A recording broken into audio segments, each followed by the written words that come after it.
शक्ती तू तुलाच देवी म्हणती, तुझ्याच पोटी विश्व जन्मते तुझीच अवघी महती.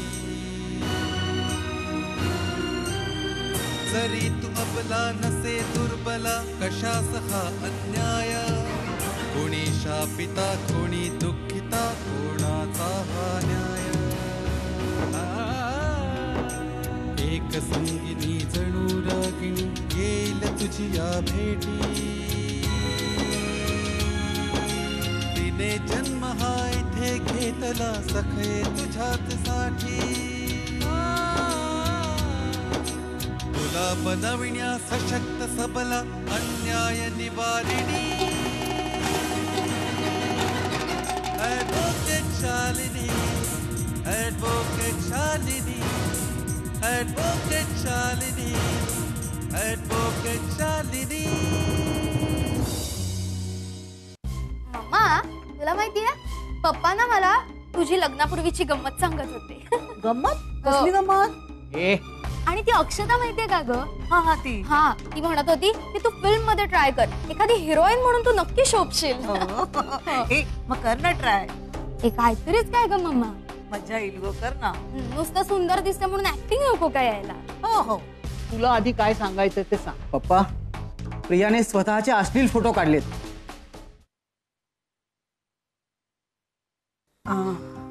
बरं, मला एक सांगा, ऍड साठी तू त्यांना फोटो दिले असतील ना? हो, तिथे दादा जाऊन आला, पण तिथून असं काही घडण्याची शक्यता नाही असं म्हणत होतात. मला त्या फोटोग्राफरचा संशय येतोय. करेक्ट. तुम्ही भेटलात त्याला कोणी? नाही, म्हणजे माझा मुलगा जाणार होता, पण मीच त्याला अडवलं. मी माझ्या माध्यमातून त्याचा शोध घेण्याचा प्रयत्न करते. ओके, मग आम्ही निघू मॅडम? हो, तसंच काही लागलं तर मी स्वतः कॉन्टॅक्ट करेन तुम्हाला, पण त्याआधी आपल्याला केस फाईल करायला हवी. ठीक आहे मॅडम, आम्ही निघतो मॅडम. काळजी नको कर.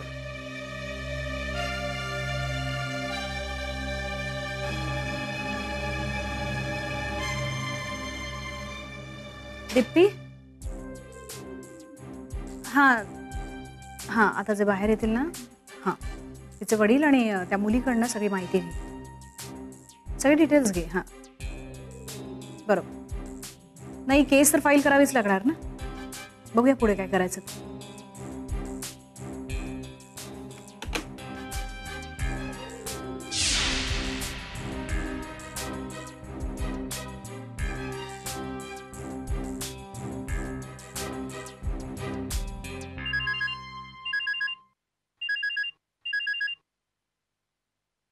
हा बोल.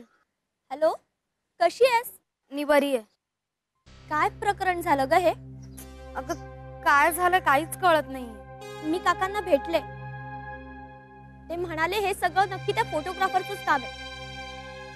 मला म्हणालेत काही गरज लागली ना तर मला नक्की फोन कर म्हणून. नाही खरंच, ते काका खरंच खूप छान आहेत. त्यांनाही खूप वाईट वाटलं. म्हणाले कुठेही काही गरज लागली ना तर मला फोन कर म्हणून. तू कॉलेजला का नाही येत? बरं वाटत नाहीये मला. अगं वेडी आहेस का? हे चुकीचं वागणं आहे तुझं. अगं लोकांचा माझ्याकडे बघण्याचा दृष्टिकोन बदलतो असं वाटतंय मला. ए, मीना कुमारी सारखे डायलॉग मारू नको. हे बघ, आणि कुणालाही लाज वाटेल शरीर दाखवायची, बरोबर ना? हो. मग त्या फोटोत दिसतं ते शरीर तुझं आहे का? नाही. मग कशाची लाज? अगं हे सगळं आपल्याला पटतंय, पण लोकांचं काय? लोकांचं जाऊन दे ग, आपल्याला पटणं महत्वाचं.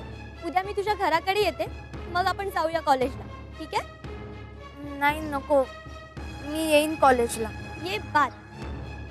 हे करणारा जो माणूस आहे ना, ज्याने तुझे असे फोटो काढले, त्याला त्याच अवस्थेत करून त्याला कॉलेज बाहेर फिरवायचं ठरवलंय आम्ही सगळ्यांनीच ठरवलंय. चल बाय. बाय.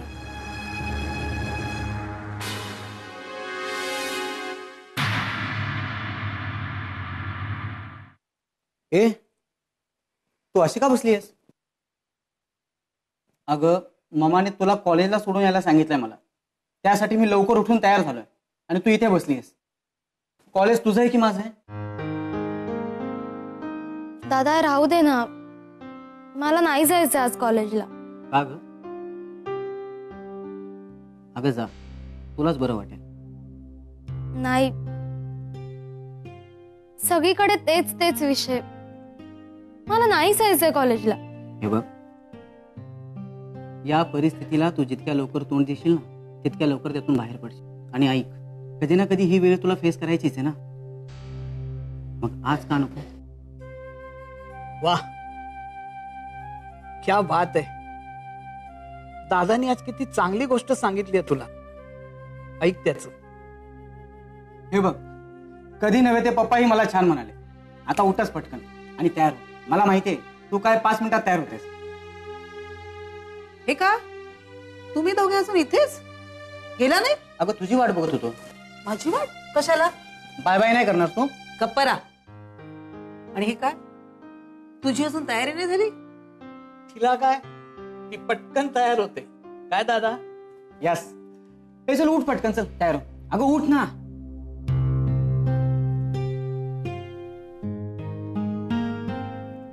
तिनं फार मनाला लावून घेतलंय. तसं काही नाही पप्पा. 2 दिवस बाहेर जाईल ना, सर्व विसरेल. डोंट वरी. उद्या कोर्टात जायचं आहे, लक्षात आहे ना?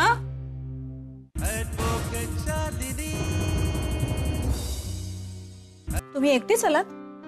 हो, ते तिघं गाडीने थेट कोर्टात गेले. मी इकडे आलो. बर, 1-2 मिनिटातच निघूया आपण कोर्टात जायला. हो. प्रिया कशी आहे?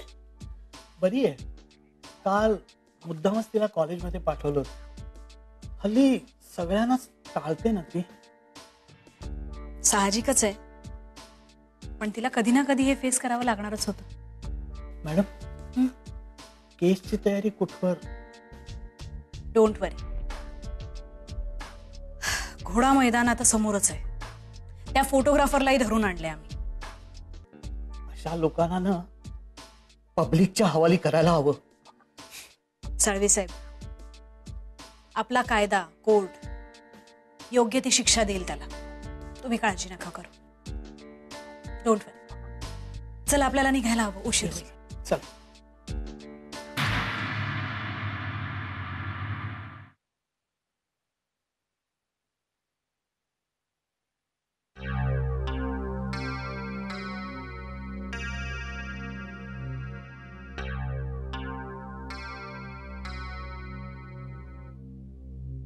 कोर्टाची आजची कार्यवाही सुरू करण्यात यावी.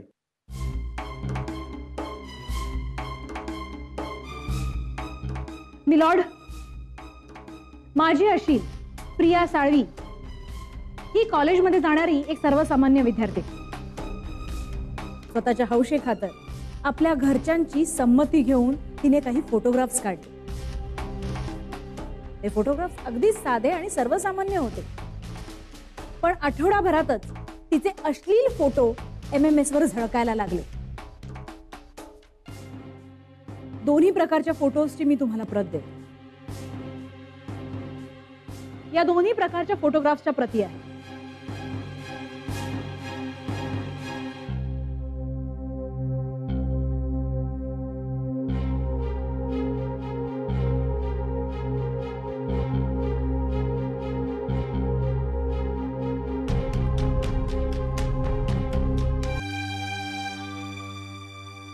मिलॉर्ड, एका घरंदाज मुलीचे हे असे अश्लील फोटोग्राफ्स सगळीकडे झळकायला लागल्यावर त्या मुलीची किती बदनामी होऊ शकते, तिच्या भविष्यावर, तिच्या आयुष्यावर किती परिणाम होऊ शकतो, याची कल्पना सगळेच करू शकतो. या सगळ्याचा विचार आपण करावा. मिलॉर्ड, यात कुठलाही व्यक्तिगत फायदा नसताना केवळ एका विकृत भावनेनी या अशा फोटोजचा प्रसार सगळीकडे व्हावा, असे काही लोक आहेत, अशा मनोवृत्तीचे काही लोक आहेत. अशा लोकांना तसेच कठोर शासन करून ही सगळी घाणेरडी प्रवृत्तीच नाहीशी करायला हवी. That's all milord. प्रतिपक्षाच्या वकिलांना काय म्हणायचं आहे? Yes your honour. My lord, काही मुलं उत्साहाच्या भरात मित्रमैत्रिणींच्या आग्रहामुळे कुठल्याही गोष्टी करतात, पण त्या गोष्टी घरात सांगण्यासारख्या नसतात. एखादी गोष्ट जेव्हा अंगलट येते तेव्हा आपल्या पालकांचा जो विश्वास आहे आपल्यावर तो जाऊ नये म्हणून ती मुलं खोटं बोलतात. ती गोष्ट मी केली नाही म्हणून नाकारतात. इतकी साधी सरळ केस. ऍडव्होकेट शालिनी, यावर आपलं काय म्हणणं आहे?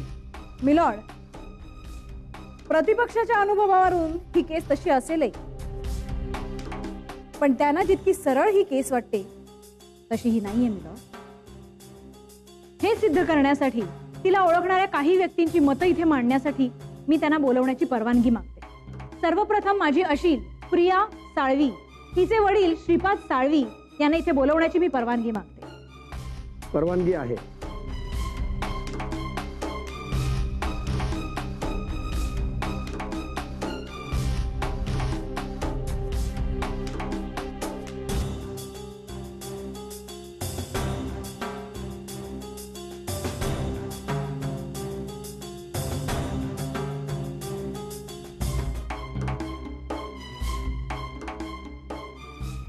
श्रीपाद साळवी हे प्रियाचे वडील.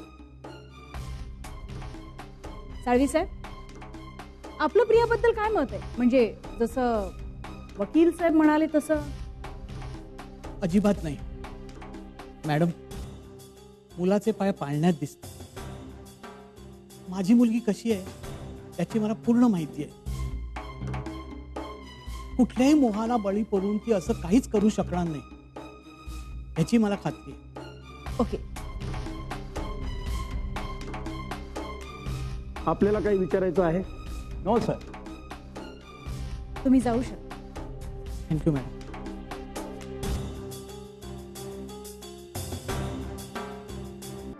मिलॉर्ड, यानंतर माझी अशील प्रिया, तिची मैत्रीण स्मिता नवरे, तिला इथे बोलवण्याची परवानगी मी मागते. परवानगी आहे.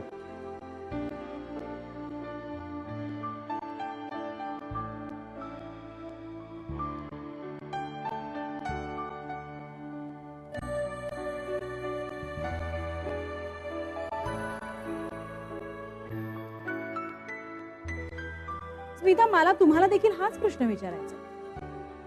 प्रियाने खरंच असं काही केलं असेल? अजिबात नाही, 1000% नाही. कदाचित तुला याची कल्पना नसेल. तिच्या प्रत्येक मित्रमैत्रिणीला मी ओळखते आणि तिला एका ऍड मध्ये सुद्धा काम मिळालंय. त्यात काम करताना सुद्धा ती 1000 वेळा विचार करते. ओळखीच्या प्रत्येक माणसाचा सल्ला घेते. ती एवढी मोठी गोष्ट करूच शकत नाही. ओके,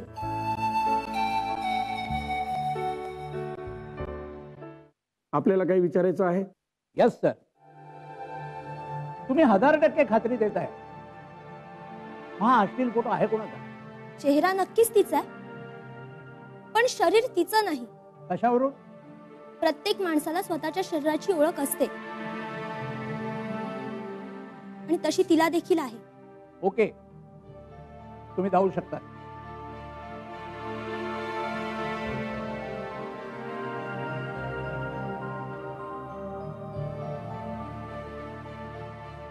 मिलॉर्ड, मला इथे आणखीन एका व्यक्तीला बोलवावं असं वाटतं.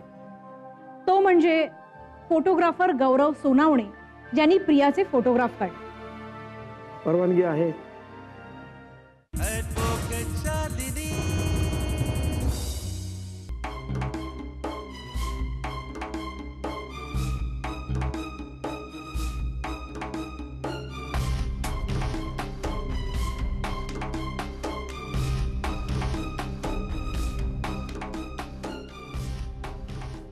मिस्टर गौरव,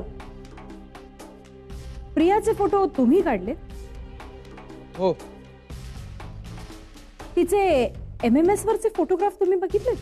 नाही. ठीक.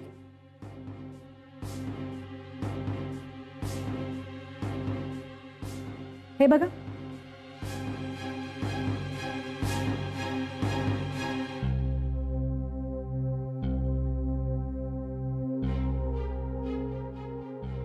प्रियाचे इतर फोटोग्राफ जसे तुम्ही काढले तसा हा फोटोही तुम्हीच काढलाय? नाही. नक्की? हो, मी असले फोटो काढत नाही. छान. पण गौरव, तुम्ही काढलेल्या फोटोग्राफ मध्ये आणि या MMS वरच्या फोटोग्राफ मध्ये एक मोठं साम्य आहे. कोणतं? मला वाटलं तुमच्या नजरेला लगेच लक्षात आलं असेल ते. नाही आलं. ओके. तुम्ही काढलेल्या या फोटोग्राफ मध्ये हेअरस्टाईल, मेकअप, लाइटिंग शिवाय इतर बऱ्याचशा गोष्टी सारख्या आहेत नाही का? हो. गौरव, माझी एक छोटीशी अडचण सोडवाल तुम्ही? नाही म्हणजे तुमच्याच फील्डशी ती जरा लिंक्ड अप आहे म्हणून विचारा ना. थँक्स. या 2 फोटो मधील साम्य जे मला दिसलं ते कसं शक्य आहे? एकच शक्यता आहे. 2 फोटोचा वापर करून एक फोटो तयार केलाय. कसं काय? म्हणजे या फोटोतील चेहरा फक्त प्रियाचा आहे आणि शरीर दुसऱ्याचं आहे. असं करता येतं? हो. मग हे नक्की कोणी केलं असेल याचा काही अंदाज आहे तुम्हाला? आता मला कसं असणार? हे कुणीही करू शकतं साहेब. नाही म्हणजे घाबरण्याचं कारण नाहीये गौरव. माझ्या प्रश्नाचा अर्थ कळलाय ना तुम्हाला? मला असंच विचारायचं होतं की हे सगळं करण्यासाठी नक्की कुठल्या गोष्टीची गरज आहे? फक्त कॉम्प्युटर आणि 2 फोटो. म्हणजे एक प्रियाचा आणि दुसरा तो जिचं शरीर आहे. हो. मिलॉर्ड, योगायोग असा आहे की ती जी दुसरी आहे जिचं शरीर प्रियाच्या चेहऱ्याला लावलेलं आहे त्या व्यक्तीला देखील मी ओळखते. आणि दुसरा योगायोग असा की त्या व्यक्तीने सुद्धा यांच्याकडेच हे फोटोग्राफ काढले होते. नाही, हा फोटो मी काढलेला नाहीये. मिस्टर गौरव, दोन्ही फोटोग्राफ मधलं बॅकग्राऊंड बघा. या दोघींनी हे फोटोग्राफ कुणालाही दिले नव्हते. ते फक्त तुमच्याकडे होते. मग दुसरा कुणी ही कारागिरी करण्याचा प्रश्नच उद्भवत नाही. मिस्टर गौरव, आता प्लीज फक्त एवढंच सांगण्याची कृपा करा की तुम्ही हे सगळं का केलं?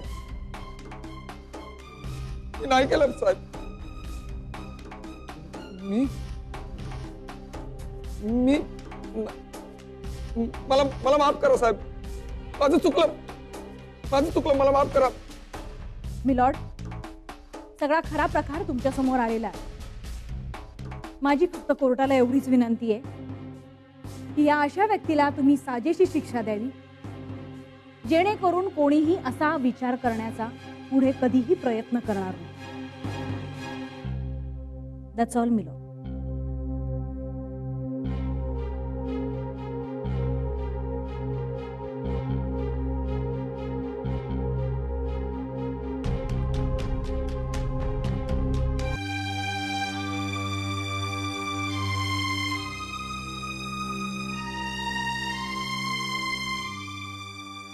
कोर्टासमोर आलेल्या सर्व साक्षी पुराव्यांवरून हे कोर्ट या निर्णयाप्रत आलेलं आहे की आरोपी गौरव सोनावणे हा गुन्हेगार असून त्याचा गुन्हा सप्रमाण सिद्ध झालेला आहे.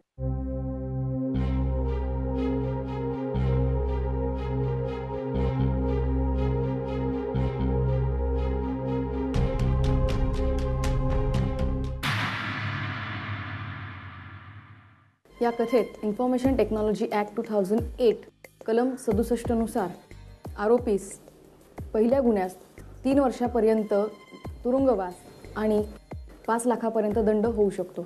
या गुन्ह्याची पुनरावृत्ती झाल्यास सदर आरोपीस 7 वर्षापर्यंत तुरुंगवास आणि 10 लाखापर्यंत दंड होऊ शकतो.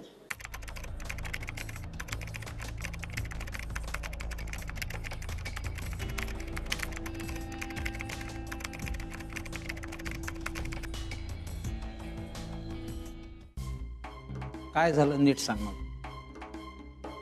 मामा, अरे मला दिराने आणि सासूने घरातनं बाहेर काढलंय. काय? तू कशाला पुन्हा आलीस इथे? काय काम आहे तुझं? मी कुठे जाणार? ते मला काय विचारतेस? माझा एवढा धडधाकट मुलगा गेला. अहो, माझा नवरा होता तो, आणि ते गेले म्हणून काही माझा या घरातला अधिकार नाही संपला. हे घर माझे, कळलं? ठीक आहे,